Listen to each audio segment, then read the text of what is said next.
Today I fucked up by losing my faith over a poem. Too long did not read. My daughter is dying. I was struggling with my faith, read a poem, lost my faith. Probably will lose my family. Probably will lose all my friends. Probably will lose my job. Probably divorcing my wife.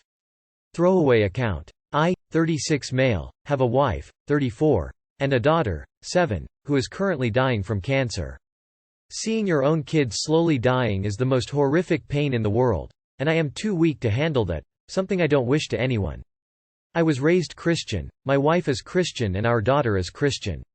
We go to church each Sunday, read the Bible every evening and pray before bed.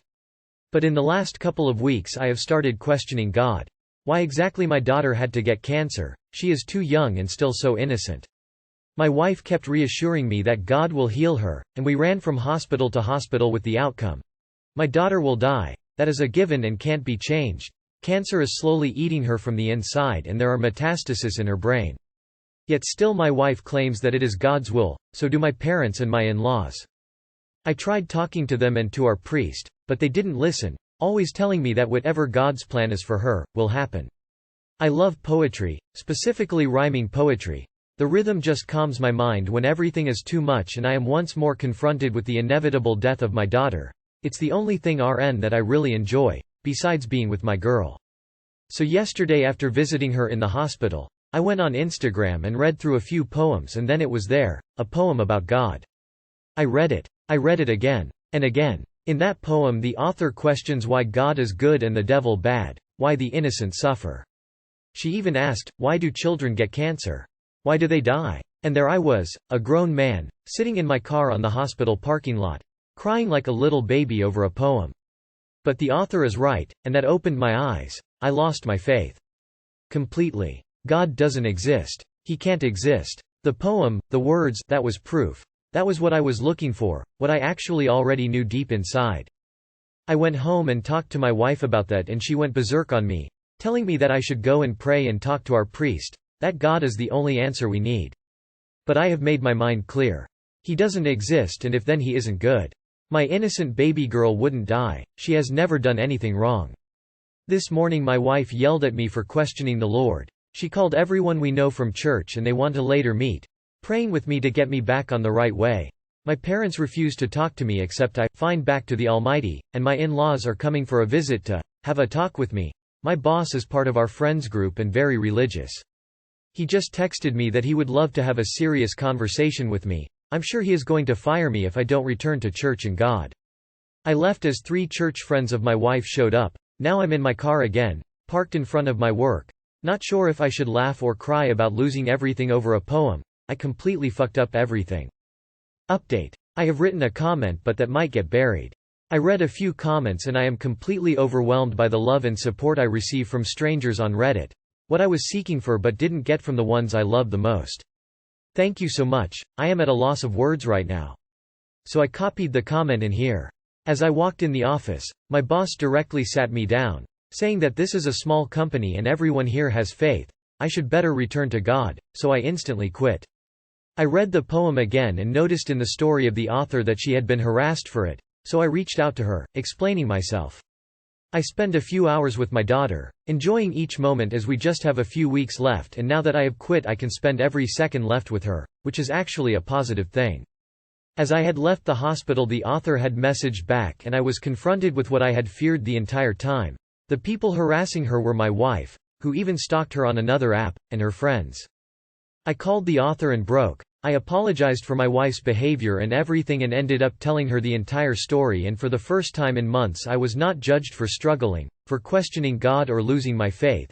She was very nice and listened to me cry for an hour and even promised to write a poem about my little girl, and I felt understood. Like someone is not judging me for turning away from God, and it felt like a heavy stone fell from my heart. I will never be able to thank her enough for helping me when no one else did.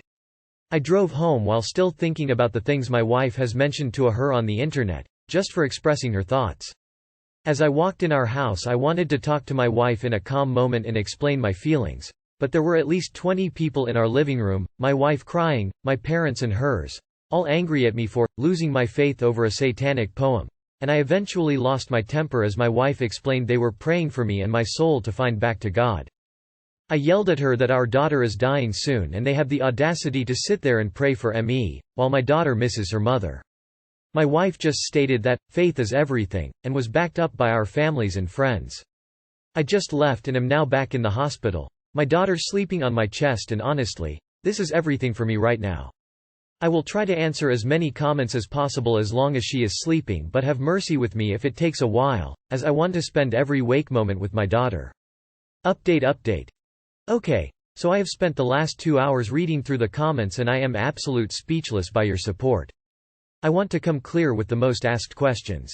We are evangelical, not Mormons. I tried talking to my wife in the last couple of weeks on multiple occasions, but she always cut me short or answered with Bible verses. Yes, my wife is grieving as well, but in a different way. While I try to cherish every moment with our daughter, my wife always seems to be uncomfortable. I truly understand that. Seeing your kid without hair, skinny and in pain is heart-shattering, but after all, as parents we should both be there for her. I used to be a full-time Christian before my daughter got sick, never cared about anything else than our community. I started questioning God as we had gotten the diagnosis that she will eventually die. Looking back now, I think I have noticed that something was wrong with my wife, family, friends for a while. I was scolded for liking poetry as, that is not what a real man likes. I am overwhelmed by your love and support. From both sides, the religious one and the not religious one, and I think it will take me days if not weeks to read through all the comments, messages and chats. I'm beyond grateful for your support and I really appreciate this. A lot of people have asked for the author and the poem, and though her name and social was already mentioned in a few comments, I will tell you hoping that you only spread love and don't harass her, like my wife did. She changed my life and listened as no one else did, although I was a stranger. Her name is Eden Talia Reed. The poem is called, God and the Devil. I want to give my heart to all the people who commented that they have also lost a child or another family member. I'm sorry for your loss and hope that you will make it through. Sucks having all those people around to harass you instead of provide support. If your faith is the only thing tying these people into your life, you may need a new set of people in your life. I am an atheist and my best friend is Catholic. My wife is Christian. We have literally never felt any strain because of those facts. My parents are Methodist, but unfortunately their faith is 90% of their personality, so my lack of faith causes problems. I tend to keep them at arm's length and never truly open up to them. None of that shit should matter to people who actually love you. I am very sorry about your daughter. Absolutely no one should endure that kind of pain and heartache. I am too weak to handle that. Do not put this on yourself. There is no parent alive that is strong enough to handle what you are going through. The saying, if you were waiting for a sign, this is it, fits perfectly. Maybe religion isn't your thing. You're still young, start all over new, without your wife. And I am really, really sorry about your daughter. No parent should have to go through that. Your friends sound like insane cult members. Weird. Also, have fun suing the shit out of your boss when he fires you. Today I fucked up by disrespecting my son's dead mother. I, M24, have a son, M4, he's adopted. His adoption has a whole backstory to it, but to make an extremely long and complicated story short, his mom and I were friends. She ended up getting raped by some guy when she was 19. She got pregnant and decided to keep the baby, gave birth to him and unfortunately committed suicide a month later. She wanted me to take him in if something ever happened, and so I decided to follow her wishes. Her parents wanted nothing to do with him for obvious reasons, and I'm single. I've raised him pretty much by myself for the past 5 years. And before you all start crying fake post in the comments, he will be 5 next month. Now let me tell you, being a single parent is hard. I'm constantly on my feet having to chase this little human around. I haven't taken a nap in 5 years, I get little to no time to myself. There's been times I literally couldn't use the bathroom because kids are needy and constantly getting into things. Plus it doesn't help that I have the most energetic but defiant child of all time. He doesn't listen and is always arguing about something. He's just like his mother. Of course I still love him and understand that this comes with the territory, but it doesn't make it any easier. Fast forward to yesterday. We were at some local theme park and all was well up until about halfway through. My son has a bad habit of complaining, especially when he's tired. This dude was whining about absolutely fucking everything. From being mad that I wouldn't buy him another $8 popcorn to deciding he didn't want to go on a ride when we were in the middle of the long ass line to not wanting to go to Chic-fil-A. He had a problem with everything. I was getting annoyed and kept telling him stuff like, "You need to fix your face and cheer up," and "I feel like you want me to get angry with you and I'm not too sure why." The last straw was when I asked him to throw a cup in the garbage on the way out and he instead had a fit and threw it across the parking lot. I told him he was gonna stay with our family friend, who we'll call Jay, while I went to Florida in September if he kept it up. He got all pissed off again, ranting about how he hates Jay and that he never wants to see Jay ever again. Now keep in mind, he fucking loves Jay.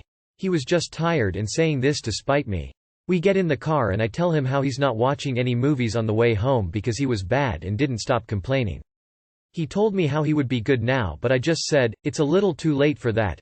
All you had to do was listen and not complain and you would be watching a movie, but now you gotta listen to my music." Man shrugging, medium dark skin tone. He pouted for a bit but fell asleep and was fine. I told my friend about the whole thing on the way home, to which he explained to me that I shouldn't reprimand my son like that because his mom wouldn't have liked it and that I should remember who he comes from. I told him, "Bro, in all honesty I don't give a shit about what his mom would have liked. He's my son and I can decide how to handle him. She wanted me to have him, this is what comes of that. She's not here to judge me, so I'm gonna parent him however I want." Friend told me I needed to chill out and that I shouldn't take it out on a dead girl all because I can't control my kids. It turned into a mini argument but it was fine. Looking back I do feel bad about it. His mom was a good person and I really could have worded myself a lot better. I was just stressed from having to rush home and get him ready for sports as well as having to try and get him in a better mood for sports. Everything is back to normal today, I'm all good if not a little tired. But still, I think I could be a little more sensitive? I guess when it comes to his mother. Too long did not read. My kid is adopted and his mother is dead. He was bad as shit at the theme park and I tried to be a good parent and discipline him. My friend told me I needed to be a nicer parent because his mom wouldn't have agreed with how I handle him. I told him that I didn't give a shit what she would have wanted and now I'm realizing I could have been a little nicer about that. I wouldn't say you were disrespecting her. You were right, she's not there. You are. And you weren't obligated to care for this kid, you decided to. Your friend was way out of line. As a father myself and married, I've probably said, "I don't give a shit what your mom says, I'm here," about a dozen times. I love my children to no end and I love their mom just about the same. Being tired and frustrated doesn't mean you're wrong. Enjoy a soda or a beer and watch a Disney movie with him and you'll be fine. You really think she would let the way you are raising her child overshadow the fact that you are raising this child? And on top of that, what you did sounds completely normal. When it comes to his mom, she's dead. She obviously doesn't care about what you say about her because she's dead. That whole argument about it was pointless. But when it comes to your son, I understand he was driving you nuts with his whining, but did you stop to think he was really tired? 5-year-olds rarely can handle an entire amusement park in one day, and the fact he passed out in the car so quickly shows that you getting so upset with him was wrong. I have a son, I get it, but getting so mad at a little kid with a different ability to keep going than an adult was overboard. You need to adjust your expectations of your son based on his age. Today I fucked up by getting my girlfriend high. I don't even really know where to start, but here's my best shot. I, 24M, and my girlfriend, 23F, were hanging out at home as we usually do during the week. Both go to work, have good jobs, come home and spend time together. I'm an avid 420 consumer, her not so much. But it's Monday night, not much going on, and she decides she wants to smoke with me. I have different types of wax that I like, and one is clear distillate, which is around 96% THC. So I lay both containers on the table, get a movie going, and go to get some snacks. Her trying to be sexy gets naked, and takes a Rick Ross-sized dab of the distillate. Terrible idea. I tell her she has about 4 minutes before she's immobilized, and sure enough, 2 minutes later she's in the bathroom puking. I bring her water and do all the necessary things, but she asks me to leave the bathroom as to not see her puking her guts out. So I go back to the living room and watch TV, checking in once in a while. This whole time I never noticed her phone sitting on the couch until she started getting numerous texts and Snapchat notifications. My curiosity gets the best of me and I look, and she has 3 male coworkers on Snapchat that are all texting her after hours. Odd, sure, but I blow it off as work friends. Until I looked in her memories. One particular coworker, we'll call him Greg, has a bunch of selfies in her memories, some with her, some without.